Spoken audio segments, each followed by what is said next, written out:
Hey, welcome back to Tim Talks. We're going to talk a little more about how to update or redo your resume. We're on the last part of our 8-part series, number 8.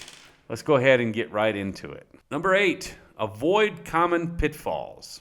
Before we finish this whole thing, I want to talk about a few common things that happen that people usually make a mistake about when they're filling out or redoing or making their resume. And I've seen this on far too many resumes. When you're writing your resume, try not to write it in the first person using I all the time. Those I statements really don't bode well as far as making you sound good. Resume writing is a form of concise writing. It's writing in the implied first person. You get the personal tone without saying I. That's what you're trying to do. So instead of writing things like I directed a Fortune 500 company, you would say directed hiring practices for a Fortune 500 company. It's an abbreviated form of writing. So here's something that you might not remember to do, but you got to do it, is proofread your resume. Use Grammarly. Grammarly is a great tool to help you to make sure everything is perfect. The T's are crossed, the I's are dotted, all of that. If you have a wordsmith that's a friend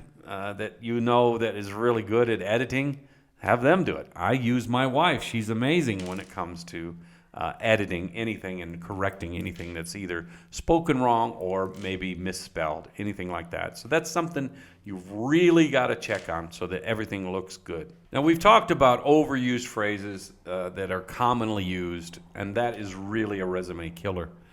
So you got to be careful not to overuse statements that are very common.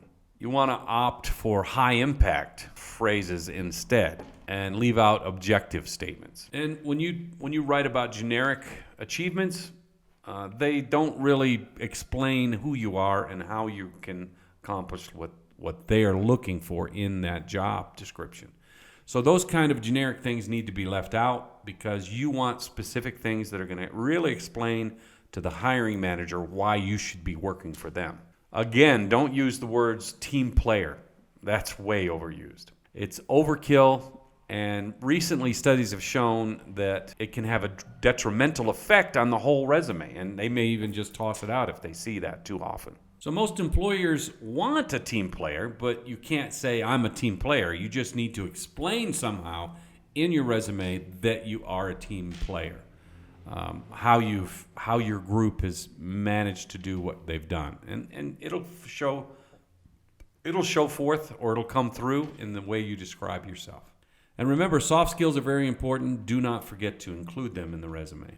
Now, I'm not saying that you make a list of all of these skills that you have front and center on the resume, but you need to disperse them throughout.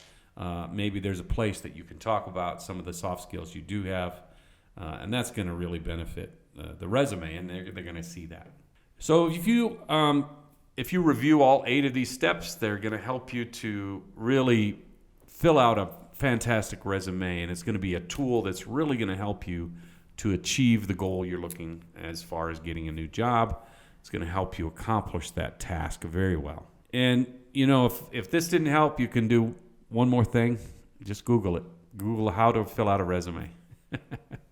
But you want to tell your story. Your story is going to be the most important thing when you tell your story from the beginning to the end. Appreciate everybody being here. Thank you so much for tuning in. Thank you for checking out Tim Talks. Don't forget to check the links below. Have a great day. Ciao, ciao.